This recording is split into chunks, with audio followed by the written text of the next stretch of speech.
What's up guys?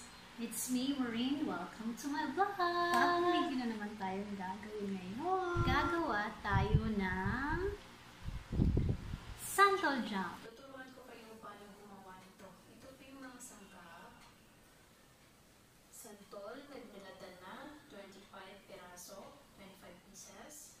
And 2 cups of water, 1 tablespoon of calamansi, and 1 cup of sugar. Yan na guys. Yan na po yung mga sangkap niya. Okay, let's start the cooking. Magsisimula na tayo. Nalagay ko na yung santol. Yan. Then, maglagay tayo ng 2 cups of water. Yan. Yan. Let it boil ng 20 minutes. Yan guys, ilagay ko na yung santol at saka yung 2 cups of water. Yan. Pakuluan natin. Takpan. Yan na guys. Kumulo na. Okay. Tanggalin na.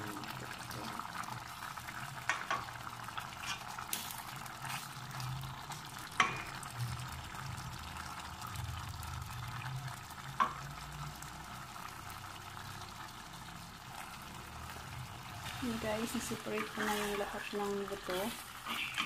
Ayan. Lagyan natin yung 1 cup sugar.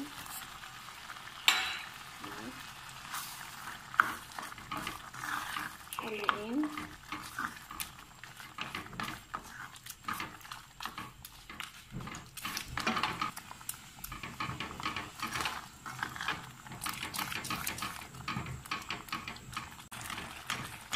Yung mga bubuo, okay na yan para chunky.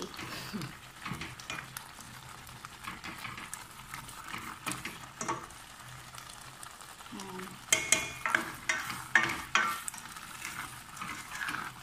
Ano lang natin, pa-evaporate, pa-absorb natin yung buto niya.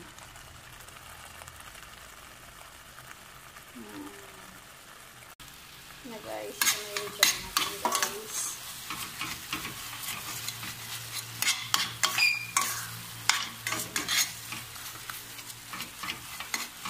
Yan siya guys.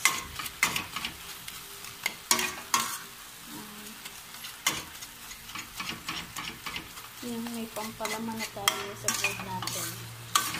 At saka sa mga plain biscuits. Diba?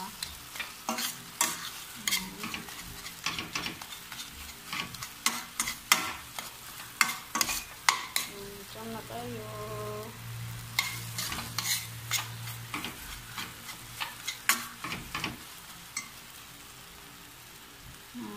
Diyan na tayo guys. Ito lang yung paraan kong gumawa ng santol jam. Mamaya titikman natin. Guys. Luto na. Wala. Luto na guys. Ito na guys. Okay, prepare lang natin. Palamigin natin. Ayan na guys. Ayan. Tapos na tayo magluto ng my own version santol jam. Hindi kasi ako nakabili ng tinapay, so ito lang. Ito lang ang meron ako. Okay. So,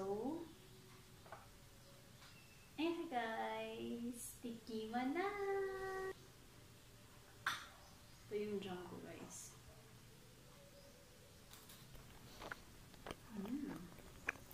Saktong-sakto. Snack time. Meron din akong juice dito guys. Santol juice dito guys.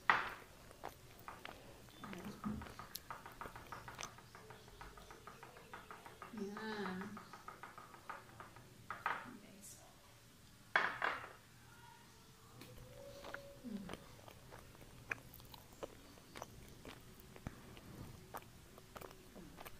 Diba? Walang nasasayang.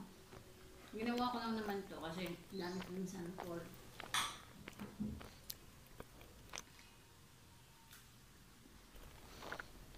May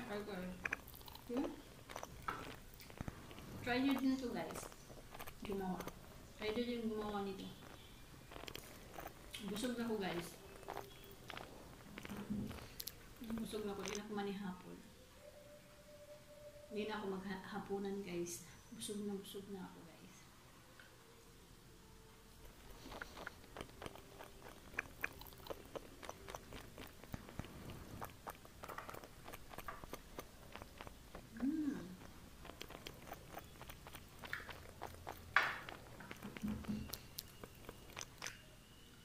Guys, ito nagtatapos yung vlog natin.